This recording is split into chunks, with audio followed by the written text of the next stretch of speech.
when a race car spun out of control during the ARCA 200. The subsequent crash caused a member of the Speedway medical staff, EMT Mike Staley, to be struck by a car. Most of this footage was taped on that day. Michael was thrown approximately 25 feet through the air. He looked like a rag doll. The driver Mike had been helping passed out at the scene. Rescue workers rushed to aid both of them and the critically injured driver trapped in car 95. When I first got out of the ambulance, there was no doubt in my mind that I was going to find Mike dead. I could smell flesh burning, and his left arm was pinned up under the exhaust manifold. I've known Mike for 13 years, and it was a very gut-wrenching experience. Mike is one of my best people. He's a good EMT. But I really couldn't believe that it had happened. He had serious burns of the arm, left forearm in particular, abrasions, bruising. And under these circumstances, I had to be concerned about the potential for a brain injury. You want the helicopter. Okay, helicopter guy. I had the most sickening feeling I think I've ever had in my life. That this was real serious and he may not live. And then I kept asking myself if I did the right thing on getting him down the hill as quick as I did.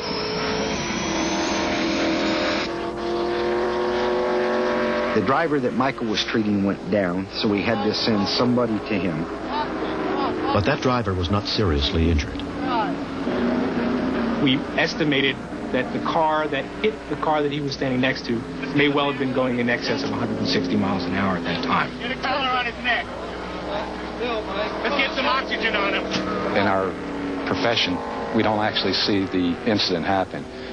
This time I was sitting roughly 50 yards from it, and it was somebody that I know and they're very good friends with, and it was very hard.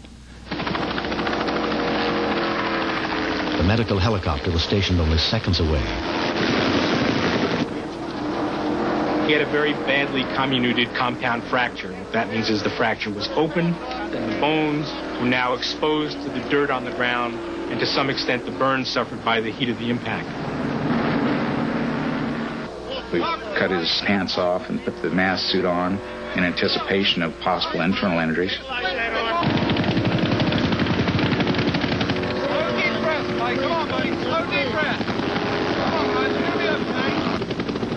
While another rescue crew tried to get the critically injured driver out of car 95 and stabilized, Mike was packaged for the first helicopter transport. Dr. Steve Levine was supervising. The most fascinating thing was how regimented Mike was at the time of his accident. Although he knew he had been badly hurt, he had his wits about him enough to be able to tell me what was bothering him and responded very, very appropriately to the questions that I asked him. Troy Wilrick was the helicopter paramedic. I've known Mike for a number of years. He's always a very outgoing person, easy to get along with. When we knew that he was the one that was hit, it made it that much tougher to try to be able to work on him and keep your emotions down and deal with that later. There's not too many circumstances that this would ever happen again anywhere, that within 17 seconds of the injury you would have a trauma surgeon, a respiratory therapist, and 5 paramedics to the patient in 17 seconds. It doesn't happen.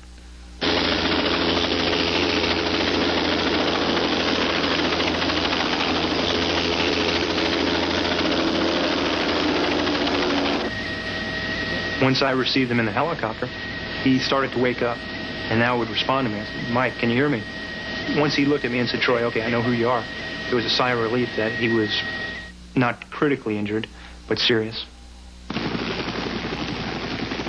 The driver of number 95, who had been trapped in his car, subsequently died of injuries suffered in the crash that day. But Mike's life was spared. Having witnessed the accident, I was amazed that he was going to survive. The fact of the matter is that he's extremely lucky. There's no question about that. Mike arrived at Halifax Medical Center with 2 broken legs, 2 smashed kneecaps, 2nd and 3rd degree burns, and a left arm so badly destroyed, doctors feared they might have to amputate. He needed immediate attention to this arm, requiring irrigation and cleansing of the wound and stabilization of the fracture. He wanted to make sure before he went into surgery that somebody was with his mother, and so I told him that I would go stay with her in the waiting room until he got out of surgery. When I first saw him, he was wrapped in blankets, and it was very scary. He knew me and seemed to be alert. And he said, "Don't worry, Mom, I'm going to be all right." I never felt a black shadow of death over me. I only tried to absorb the positive thoughts of the people wanting to absolutely do their best for me so I would live. If I lost my arm, I would have lost my career in the fire service. Mike's battle to recover was aided by an outpouring of support from his community. The fact that the elementary school students remembered firefighter Mike when I introduced a life-saving program called Learn Not to Burn just made me feel great.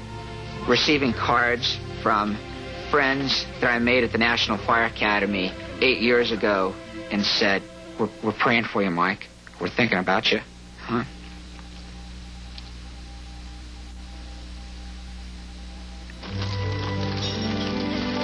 For 5 months, Mike spent nearly 6 hours a day in physical therapy under the guidance of Randy Thomas. He had an incredible attitude. He told me that he expected 110% out of me. He said, "I'm not unreasonable. If you're having a bad day, 103% will be fine." But other than that, that's what he expected. And he has certainly given 110% every day. I have no questions about his recovery. I think that we are all struck by the degree that he was motivated to go through this process and to not dwell on what had happened to him. 8 months after the accident, Mike Staley has succeeded in healing well enough to lead a fairly normal life. And his mother, Josephine, is very grateful. I do think it's a miracle. He's a hard worker. If he's going to start something, he's going to finish it. And I think he's honest. And he's very loyal to his friends. I'm looking forward to the day that Mike can come back to the Speedway and function in his old capacity. The seat's still open for him to occupy, and I'm sure that he will someday. I don't think that this incident has deterred him. The scariest moment was not having control of my life. Instead of taking care of someone and providing them the best quality of life possible, now the roles were reversed. I'm a patient. With injuries this serious, Mike's dreams of returning to work in fire and rescue may be too ambitious. He may never recover enough mobility to pass the fire department's rigorous physical exam. But he refuses to give up. My primary goal that I have every day is to work out to be even better than I was prior to the accident. To be able to pass the physical agility test with our department. And to do that, I'm working out 110% to be back on the job, to give that best to my community.